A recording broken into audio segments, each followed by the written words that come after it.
Turn you, yeah. On the bottom, just the water. You can put it in that. Yeah. Maneuvers. You Wow. put it on land to do it. Wow. Really nice spin. This Huh. is one pole plane you want. That's cool.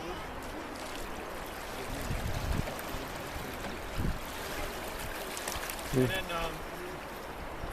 for basic pulling, you plant the pole behind. There's a tendency if you want to put it up in front like a paddle, you got to plant the pole at a good angle behind and push through, and then keeping it parallel with the canoe. You don't want to push across, and then you go diagonal. You can go backwards the same way as forward. You do little adjustments, just like a little paddle blade if you have the end of the pole. One other thing, if you're walking your way up and you're at the end of the pole, you can use it like a big rudder behind you to pry or steer your canoe a little bit and retrieve the pole, plant it back in, or you can just windmill it right over and use the other side, depending on the situation. We call this method a pull cue recovery, where you go like this and you pull it back up, replant and walk your way up, or you can just poke it in, push off, you don't even need to walk your way up.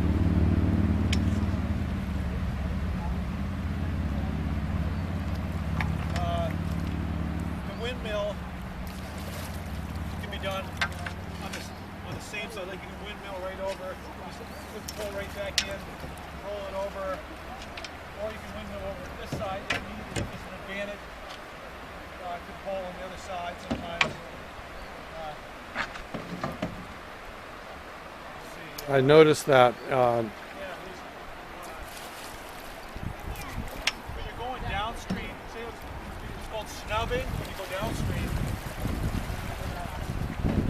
You've got a heavily loaded canoe, you want the bow of the canoe heavier, so when it comes solo, I'll jump a little forward so we'll head up center point.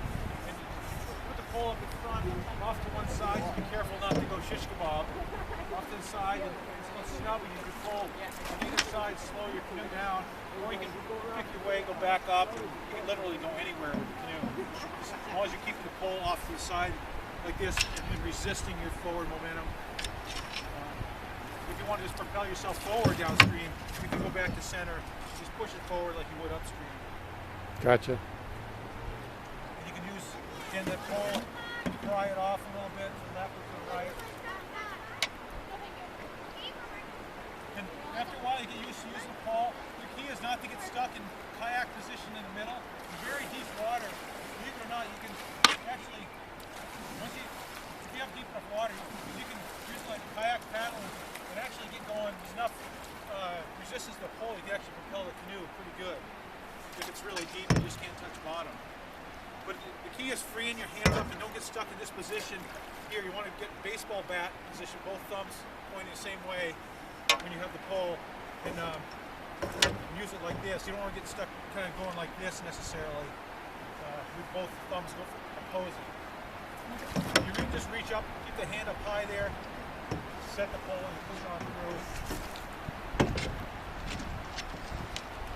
Anyway, those are some of those basic things. There's an infinite number of things. The key is to free your hand up so you can, if you need to, if you're over here pulling this way, you need to go over there, you can either swing it over like this, or what I would do is I would just go flip the pole through my hands so that ends over there even quicker.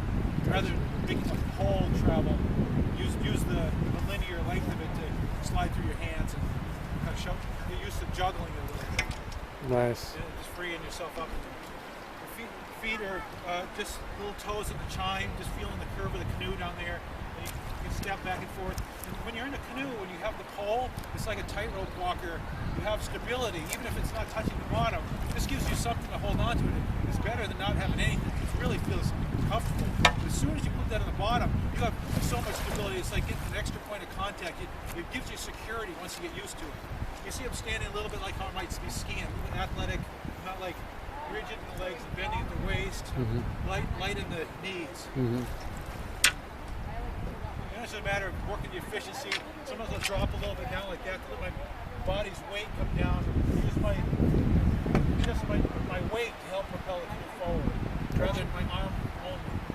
It is all about arm muscles. You want to use the big muscles, your lats and your torso, and even the weight of my body will drop a little bit to push it forward. You're taking the energy in your body, you're taking you're off the bottom with the pole, you got to transfer it through your body and into your feet in the bottom of the canoe and shove it forward. So there's a pathway that energy has to travel. It's a matter of getting the efficiency. And there's all laws of physics, but it's once you get the feel of it, it becomes like second nature. You just gotta get that pathway working well for you. That's my assignment for this year. Yeah, it's a lot of fun. I'll tell you, it's a lot of Maine's rich in the history of canoe poling from ages past. I know. Are there any specific books that you like? You know, in history. Harry, the guy who used to do a lot of canoe pole racing, he has a real good book about. He has book and video out on sport polling. This kind of polling that we're doing, where you solo, and all the different maneuvers and such. But I don't know. There's been books that have been written more about the old traditional polling, where you're going upstream with a loaded canoe with gear in it, and you're on a canoe trip, and you've got a paddler up in the bow or another person up there. And there's different methods of polling that kind of canoe, a loaded canoe.